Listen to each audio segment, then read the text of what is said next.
G'day guys, it's Elaine Stewart, your favorite hiker here, and in today's video I'm going to show you how to book your mountain hut accommodation in Japan if you plan on doing some hiking or mountaineering in the Japanese Alps.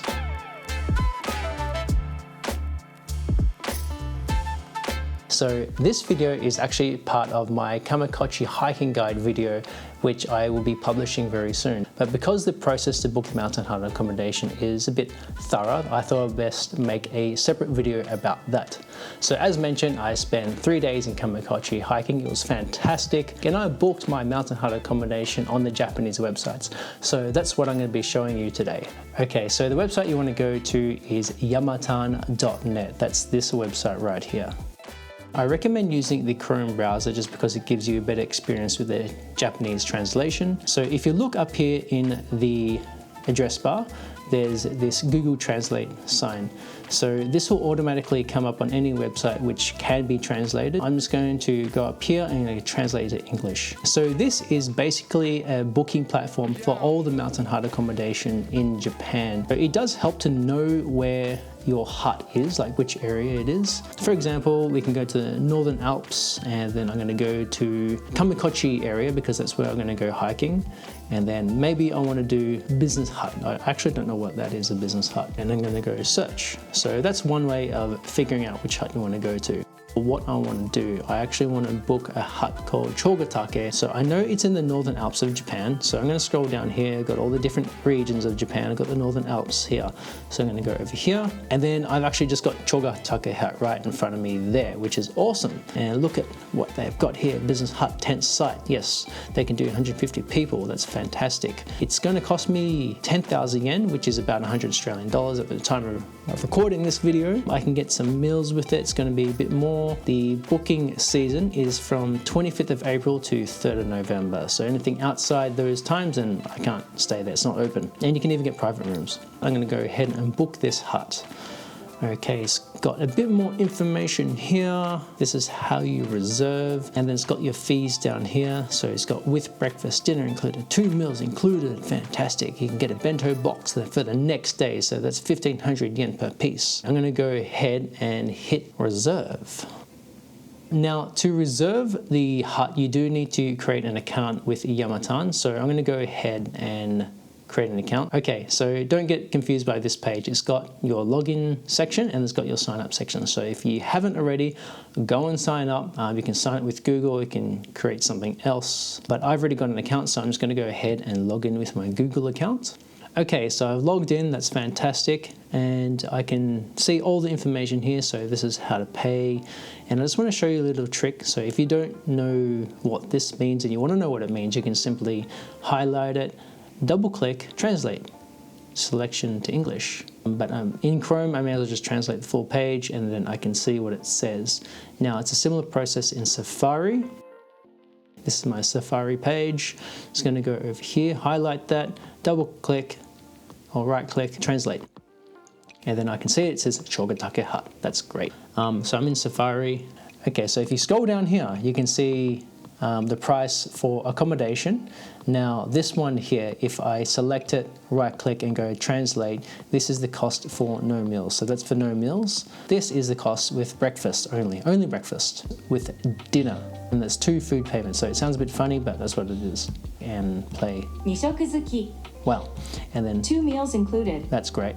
中学生以上大人 This is for anyone who is in junior high school and above. So 4 years old elementary school student. So I don't think you'd be doing this if you're 4 years old. So I'm guessing it's if you're above 4 years old and then to maybe 12 years old. That's probably the price it's going to be. But if you're not clear about that, just email the hut just to double check. And this is the cost of a box lunch if you want the bento box lunch for the next day. I just want to say, take note of the cancellation policy, which you scroll down, you can have a look here. So if you cancel the day before, they're going to take 30%. And if you cancel on the day, it's 100%. So I guess that's fair enough. You don't want to book and tell them you're coming and then at the last minute you cancel, because that place that you reserved could have gone to someone else. The next thing you want to do is go down to the calendar here. So you can see here that there's a little key up here where the calendar is. Like the circle means available, the triangle means there's a few left, and then if there's an X, then they're fully booked. This one's got a few available. So I can stay for one night. They probably don't have room for the following night for some reason. Staying in the shared room, yes, that's what it is. So if you go down to plan, you got, okay, it does say all box lunch, but if you recall that table that we saw in the previous section, we're going to have the fee with no meals, the fee with breakfast, the fee with dinner only, and then if you want breakfast and dinner, then you want to go for that one. So I want this one. It's going to be a different price. I'm a male, so I'm going to go one male. If I have my partner with me who could be a male or female, then I'm going to go female. If I have any children with me, then I might go one male, one girl. Now, if I have someone who wants something different, eliminate the children here. So let's just say I want 2 meals and a bento box, so this is mine. If my partner wants something else, maybe they just want breakfast, for example, so I'll go for this one. They're going to be female, and then I'm just going to go proceed to reservation. So I've made 2 different plans. So go ahead and fill out all your details. You can see it's being translated already. As for my phone number, I just put my Aussie number. If you have a Japanese phone number already, that's fantastic. You can just put that. For the address here, put my hotel address, which I was staying in Japan. Okay, so once you filled out your details for your phone number, your address, and all those particular things, then go and answer these questions on the right hand column. So these questions are just there for your safety, just asking you about your plans. So once you've done all that, you just want to go down and hit I agree to the above, and then click on the next page, reserve. And then you have your reservation details, and that is your accommodation booked. Now you will get a confirmation email, so just go and have a look at that. And if you have any issues, you can just email them. I think it's info@yamatan.net. They know basic English, but just try to keep your language simple because they may not be totally fluent as a native speaker of English.